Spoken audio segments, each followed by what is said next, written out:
Update 4.3 nanti PUBG Mobile bawa sistem skill baru geng dalam mode klasik. Ini adalah 5 skill yang korang wajib tahu sebelum dia rilis. Yang pertama kita ada Detection Specialist. Prone je beberapa saat terus boleh scan enemy di sekitar kita. Sesuai lah ni untuk yang suka tunggu timing dan main sabar. Yang kedua pula kita ada Healing Specialist. Revive teammate jadi lagi cepat. Korang boleh jadi penyelamat tim korang. Yang ketiga, Vehicle Specialist. Kereta ni kurang damage tau bila enemy tembak kita. Minyak pun jimat. Senang nak bawa kereta jauh-jauh lepas ni tanpa korang risau, okey? Yang keempat, kita ada Recon Specialist. Yang ni best sikit sebab bila kita tembak enemy, otomatik akan ada tanda muncul di kepalanya. So, lepas ni kita tak perlu dah nak wacot. Yang kelima, skill yang terakhir adalah Combat Specialist. Setiap kali kita kena knock musuh, movement kita jadi laju geng beberapa saat. So kita bolehlah kiri kanan. Sesuai lah untuk kaki-kaki rusher macam saya. Sombong amat. Rata. So okay guys, update 4.3 nanti PUBG Mobile bukan setakat tambah feature, tapi dia rombak terus dengan UI. Yes, antara muka game kita tu memang berubah total. Lobby kita nanti pun akan jadi lebih luas geng, lebih clear, tak serabut macam dulu. Setting sekarang tukar ke warna grey abu-abu. Dia guna tone yang lebih lembut macam Irradiant. Jadi bila kita main lama-lama, mata pun tak cepat penat, visual dia tenang sikit.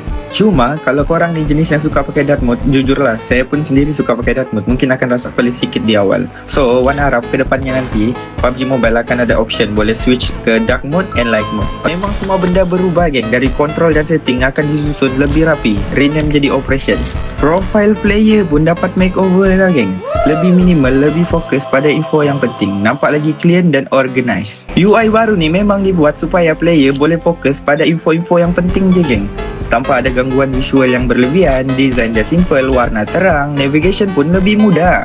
So, apa pendapat korang tentang update UI 4.3 ni geng? Korang boleh komen, okay?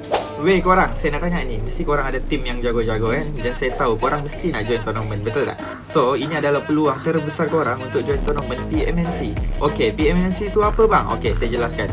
PMNC adalah PUBG Mobile National Championship Malaysia guys, qualify. Dah buka dah geng. So, korang kena nonton supaya korang lebih faham. Okay, jangan tunggu last minute baru nak cari tim. Join qualify ni pun dah dapat item eksklusif dalam game. Kalau korang tak lepas pun, misalkan, korang pun tetap dapat reward. So, siapa yang join PMNC qualify ni, korang tak perlu risau geng. Sebab apa? Stage yang pertama sebanyak 50% tim akan marah ke stage yang kedua. So peluang korang tu memang besar. Kalau korang ada cita-cita nak pergi level yang lebih tinggi macam PMPL MY tu, inilah laluannya guys. Inilah masanya. Cara paling mudah untuk korang register adalah korang scan QR code pada poster ni. Lepas tu korang akan dibawa masuk secara automatik ke dalam game